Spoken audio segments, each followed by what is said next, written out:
வணக்கம். இறை சுகம். டாக்டர்கள் மெடிக்கல் மிரர் அப்படிம்பாங்க.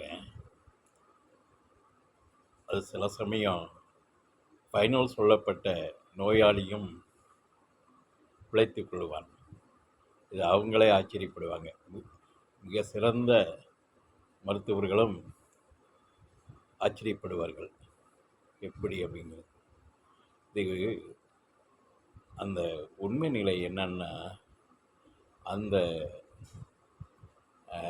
சம்மந்தப்பட்ட அந்த நோயாளியுடைய வீட்டில் யாராச்சும் இறை சார்ந்த இந்த பிரபஞ்ச ஆற்றல் இறை நிலை உள்ளவங்களாக இருந்து வேண்டும் பொழுதும், அல்லது இந்த மருத்துவரில் யாராச்சும் ஐயோ பாவம் இவனை எப்படியும் பிழைக்க வைக்கணுமே எப்படியா அப்படின்னு அந்த வேண்டுதல், அந்த மனதால் எண்ணப்படும் நிலையும் அவர் பிரபஞ்ச ஆற்றலோடு இருப்பவராக இருந்தால் நிச்சயமாக அவர் உயிர் பெற்று வருகிறார். இது பிரபஞ்ச ஆற்றலினுடைய தொடர்நிலை தான். அதுதான் சில சமயம் டாக்டர்களையே ஆச்சரியப்படுத்தும் நிலையில் சில சம்பவங்கள் நடந்துவிடும்.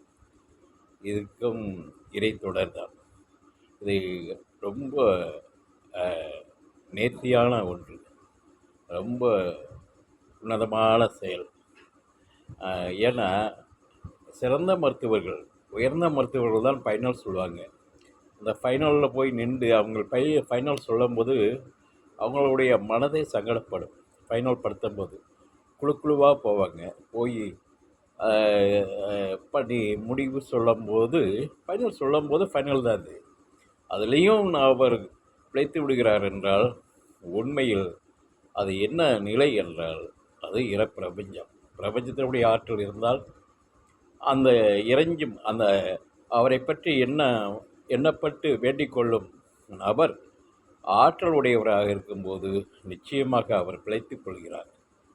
அதனால் இறை தொடரை மிஞ்சியது எதுநிலை. இது ஃபைனல் இறை தொடர் தான். இறையும் கொடுக்கும், அனைத்தையும் செய்யும். அதை மிஞ்சிய ஆற்றல் இல்லை. அதுவும் டாக்டர்களுடைய மருத்துவர்களுடைய நிலையிலையும் ரொம்ப பிரபஞ்ச ஆற்றலுடைய மருத்துவர்களும் இருக்கிறார்கள். அது வெளியே தெரியாது. இறையை வேண்டிதான், இறை சக்தியோடு தான் சில பேர் ஆபீஸ் பண்ண தேட்டருக்குள்ளே போவாங்க. அப்படிப்பட்ட